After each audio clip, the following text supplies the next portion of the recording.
Alright, let's go. Number 10, the Boomerang Nebula. Most people imagine space as cold, and technically they are right, but the Boomerang Nebula takes cold to a level that should not physically exist in nature. Located about 5,000 light-years from Earth in the constellation Centaurus, this dying star system holds the record for the coldest known place in the entire observable universe. Its temperature sits at negative 457.87 degrees Fahrenheit, which is just 1 degree above absolute zero. For context, the cosmic microwave background radiation left over from the Big Bang keeps the rest of space at a comparably warm negative 455 degrees. The Boomerang Nebula is actually colder than the afterglow of creation itself. What produces this impossible chill is the rapid expansion of gas being ejected from a dying star at the center. As the gas blasts outward at over 900,000 miles per hour, it expands so quickly that it absorbs heat from the surrounding environment faster than anything can replace it. The result is a region of space that is thermodynamically quieter than anything the universe should naturally permit. If you could somehow visit, the experience would be instantaneous and total. Every molecular process that constitutes life, every chemical reaction, every electrical signal in the nervous system would simply stop. No freezing in the conventional sense. No ice forming on your skin. Just an immediate cessation of all the physical processes that define being alive. What haunts astronomers about the Boomerang Nebula is not just the cold itself, but what it represents. It is a snapshot of a star in the process of dying, caught in one of the most violent and extreme transitions in the universe, and it has managed to create conditions more hostile than the void between galaxies, a place colder than the death of the Big Bang itself.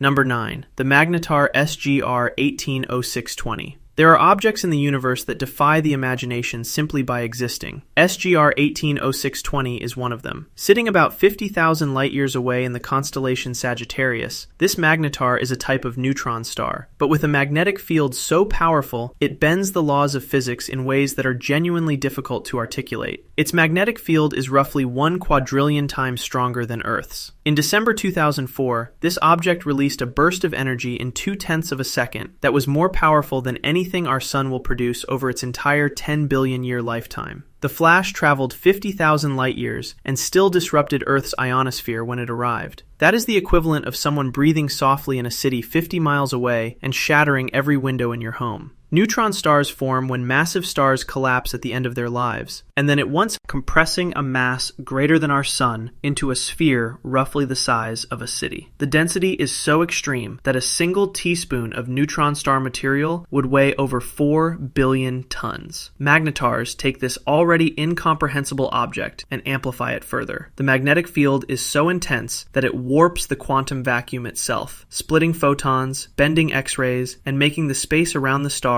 behave in ways that have no parallel in human experience. If you could place a magnetar roughly halfway between Earth and the Moon, and do not think too hard about how you would survive that, the magnetic field alone would kill every living thing on Earth by disrupting the iron in hemoglobin before any other effect had a chance to matter. Nothing resembling life, chemistry, or molecular structure could exist in its vicinity. It is not a place. It is the universe demonstrating what extreme physics looks like when the laws of nature are pushed to the absolute edge of their own tolerance. Number 8. RxJ 1856.53754. Some cosmic horrors are terrifying not because of what they do, but because of what they are. RxJ 1856.53754, located about 400 light-years from Earth, is a neutron star that has stumped astronomers for decades because its surface appears too small, too hard, and too dense to be explained by any known form of matter. When scientists measured its radius using X-ray observations from the Chandra Space Telescope, the numbers came back smaller than even the most compressed neutron star models predicted. The leading hypothesis is that the interior of this object may be composed of strange matter, a theoretical form of matter made of strange quarks, particles that do not normally appear in stable configurations under natural conditions. If strange matter exists and is more stable than ordinary matter, it poses what physicists call the strange matter hypothesis, one of the most quietly terrifying ideas in all of science. elements. Strange matter, if sufficiently stable, could theoretically convert any ordinary matter it contacts into more strange matter. The process would be irreversible and self-sustaining. A single strange matter particle, called a strangelet, contacting a planet, a star, or any sufficiently large body of ordinary matter, would trigger a cascade that transforms the entire object from the inside out. Earth would not explode. It would not burn. It would simply be rewritten at the subatomic level into something alien and unrecognizable in a matter of hours. The transformed object, sometimes called a strange star, would be dense, cold, and utterly unlike anything that came before it. What makes this particularly unsettling is that we cannot rule out the existence of strangelets traveling through space. Collisions between neutron stars could theoretically eject them, and because they would be subatomic in size, we would have no way to detect one approaching until it was already here. Number 7. The protoplanetary disk of HL Tauri. 450 light-years from Earth, in the constellation Taurus, a young solar system is forming. HL Tauri is barely a million years old, cosmically speaking. A newborn star still surrounded by the disk of gas and dust from which planets are slowly condensing. When the ALMA telescope captured a high-resolution image of this disk in 2014, the scientific community was astonished, not by its beauty, but by what it implied. The disk already showed clear gaps, rings carved by planetary bodies forming far faster than any model had predicted possible. Planets that our best theories said should take tens of millions of years to form were already there, or something was already there, creating those gaps. This alone is not what earns HL Tauri a place on this list. What earns it is the environment itself. The protoplanetary disk is a region of violent, ongoing collision at a scale almost impossible to comprehend. Rocks the size of mountains slam into each other constantly, gradually accumulating into larger bodies. The radiation from the young star scorches the inner disk, while the outer regions remain in a frozen chemical fog of complex organic molecules, some of which are the same precursors to life that exist in interstellar space. The temperature differential across the disk spans thousands of degrees from the inner edge to the outer boundary. The magnetic activity of a young star is also extreme, far more violent than our middle-aged sun. Massive flares erupt constantly, blasting the disk with radiation and charged particles. If you were somehow placed in this system, you would be navigating a cloud of colliding debris, lethal radiation, and extreme temperature gradients, with no stable ground anywhere in sight. It is a birth, yes, but it is a birth that looks, from the inside, exactly like a catastrophe. Number 6. The galactic center, Sagittarius A star region. Most of us understand intellectually that the Milky Way has a supermassive black hole at its center. What is harder to appreciate is just how comprehensively hostile the entire region surrounding it actually is. Sagittarius A star, the black hole itself, contains a mass equivalent to about 4 million suns, compressed into a region smaller than the distance between Earth and the Sun. But the danger is not just the black hole. The environment within the central parsec of the galaxy is one of the most violent places in the known universe. Star formation in this region is intense and chaotic, producing some of the most massive, brightest, and shortest-lived stars in existence. These stars die young, in supernova explosions that flood the region with X-rays and gamma rays constantly. The magnetic fields threading through this region are thousands of times stronger than what exists in the outer galaxy. There are dense molecular clouds slamming into one another. There are stellar winds from hundreds of massive stars colliding at supersonic speeds, producing shock fronts of superheated plasma. And threading through all of this is the gravitational influence of the black hole itself, stretching and tearing anything that approaches within a certain threshold. In 2019, astronomers observed the black hole consuming a cloud of gas called G2, stretching it out over thousands of kilometers before incorporating it. Objects approaching the black hole do not simply fall in. They are spaghettified, a scientific term for the process by which tidal forces stretch matter vertically while compressing it horizontally until it becomes a thin stream of particles spiraling inward. The galactic center is not one danger. It is dozens of them, layered on top of each other, occupying a region of space that is geographically central to our own home galaxy and completely, lethally uninhabitable by anything we would recognize as life. Number 5. A neutron star merger site. When two neutron stars collide, the result is briefly the most violent event in the observable universe outside of the Big Bang itself. In August 2017, astronomers witnessed exactly this event, designated GW 170817, located about 130 million light-years away.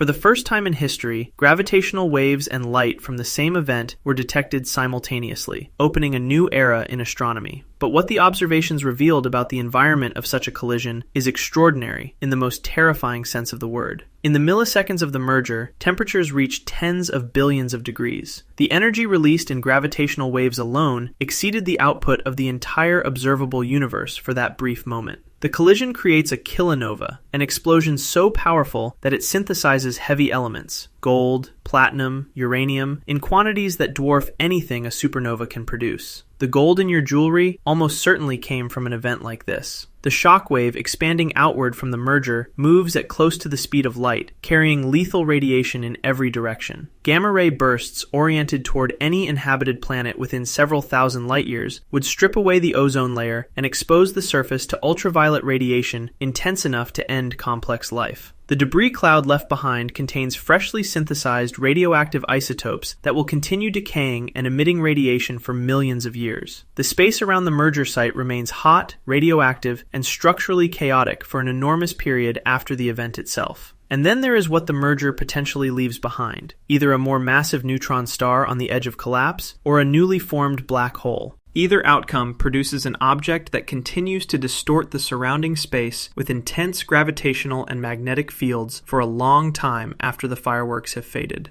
A neutron star merger is a place where the violence of creation and destruction happens simultaneously, and the aftermath is an environment that will remain hostile to any form of life for geological timescales. Number 4. WASP 12b. About 1,000 light-years from Earth, there is a planet that is actively being eaten. WASP 12b is a gas giant roughly 1.5 times the mass of Jupiter, orbiting its host star so closely that its year, one complete orbit, takes just over a single Earth day. The gravitational tidal forces at this proximity are extreme enough that the planet has been stretched out of a spherical shape entirely. It exists in a kind of elongated, egg-like form, its outer atmosphere continuously stripped away and drawn into the star by gravitational pull. The planet is losing the equivalent of several times the mass of the Moon every year, and it is hot. The dayside temperature of WASP 12b reaches over 4,000 degrees Fahrenheit, making it one of the hottest planetary surfaces ever measured, hotter than some stars. The planet absorbs over 94% of the starlight that hits it, making it one of the darkest known planets as well, reflecting almost nothing back into space. It is both blazing and black simultaneously. What makes this place conceptually terrifying beyond its physical conditions is what it represents. WASP 12b will be completely consumed by its star within approximately 3 million years. Astronomers are watching a planet die in real time. Its atmosphere is being stretched outward in a comet-like tail, trailing behind it as it orbits. If you could survive the journey and somehow hover above this world, you would be inside a continuous hurricane of superheated hydrogen and helium, battered by tidal forces pulling in multiple directions, watching the sky grow brighter and hotter with every passing orbit. There would be no stable surface, no chemistry that could support any molecular complexity, and no possibility of the process slowing down. The planet is past the point of no return, caught in an orbital decay that can only end one way.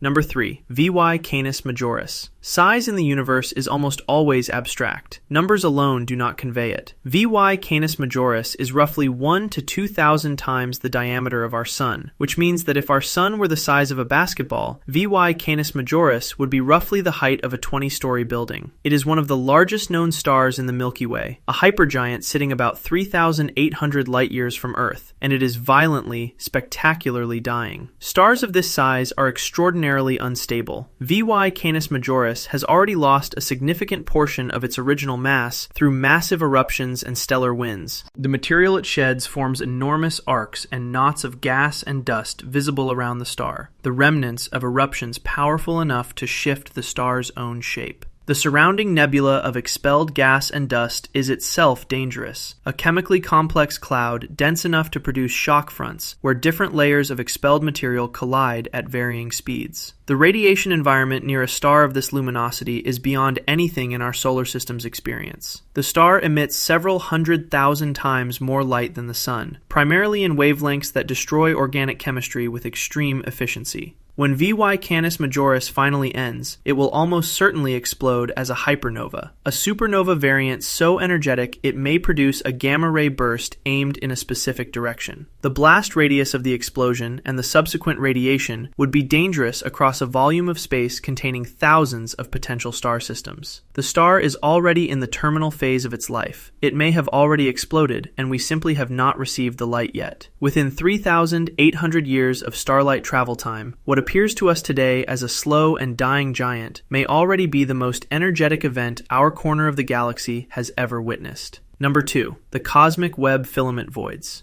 Between the great structures of the universe, the galaxy clusters, the superclusters, the filaments of dark matter along which visible matter congregates, there are voids. Not just empty space, but regions of the universe so genuinely empty that they represent a kind of absence that has no parallel in human experience. The largest known void, the Boötes void, spans roughly 330 million light-years and contains almost nothing. Where the average region of space might contain a galaxy every few million light-years, the Boötes void has fewer than 60 galaxies across its entire diameter, when statistical expectation would predict several thousand. This level of emptiness is so extreme that when it was first discovered in 1981, astronomer Robert Kirshner reportedly said that if the Milky Way had been in the center of the Boötes void, we would not have known there were other galaxies until the 1960s. But it is not just the absence of matter that makes these voids terrifying. It is the experience of what absence at that scale means physically. Dark energy, the force accelerating the expansion of the universe, is proportionally more dominant in voids because there is less matter to counteract it. Space itself inside a supervoid is expanding faster than in denser regions. Objects inside a void are not just isolated, they are being actively pushed further from everything else at an accelerating rate. If intelligent life existed inside a void, the expansion of space would eventually move every neighboring galaxy beyond the cosmic horizon, the boundary past which light can never reach them in time to be seen. They would be cosmically alone, forever, surrounded by darkness in every direction, with no way to know the larger universe even existed. The voids of the cosmic web are not dangerous in a physical sense, the way radiation or gravity is. They are dangerous in a more existential way. They are the universe demonstrating just how much of itself is simply nothing. Number 1. The heart of a colliding galaxy cluster, El Gordo. About 7 billion light-years from Earth, two enormous galaxy clusters are in the process of colliding. The object astronomers have nicknamed El Gordo, which translates roughly as the Fat One, is the most massive galaxy cluster collision ever observed at this distance, and the environment it creates represents perhaps the most comprehensively hostile place in the known universe. Each of the two clusters contains hundreds of galaxies and enormous clouds of superheated gas. As they pass through each other at speeds exceeding 22 million miles per hour, the gas clouds collide and are heated to temperatures exceeding 100 million degrees, producing a shock wave of X-ray emitting plasma that envelops the entire system. This plasma is so hot it cannot even be called fire in any meaningful sense. It is a state of matter in which electrons have been stripped completely from their atoms, and the whole cloud glows in X-rays bright enough to be detected from Earth across 7 billion light-years of space. The galaxies themselves mostly pass through each other because the space between stars is so vast. But the gas, the raw material of future star formation, is slammed together and compressed into dense regions where new stars are forming chaotically amid the violence. Dark matter, which does not interact through electromagnetism, passes straight through, separating from the ordinary matter in a way that has made El Gordo one of the best pieces of observational evidence for dark matter's existence. To stand anywhere inside this collision would mean existing inside a cloud of plasma at 100 million degrees, bombarded by X-rays from every direction, surrounded by galaxies in gravitational disruption, with dark matter halos warping space around you in ways that would distort the geometry of every direction you could look. The collision of El Gordo is not just physically hostile. It is a demonstration that the largest structures in the universe are themselves engaged in processes of violence and transformation that make the dangers of any individual star or black hole look small by comparison. The universe is not a stable and quiet place. It never was. And El Gordo is perhaps the single most vivid proof of that fact. I'll be sharing more similar videos in the future, so subscribe to stay tuned.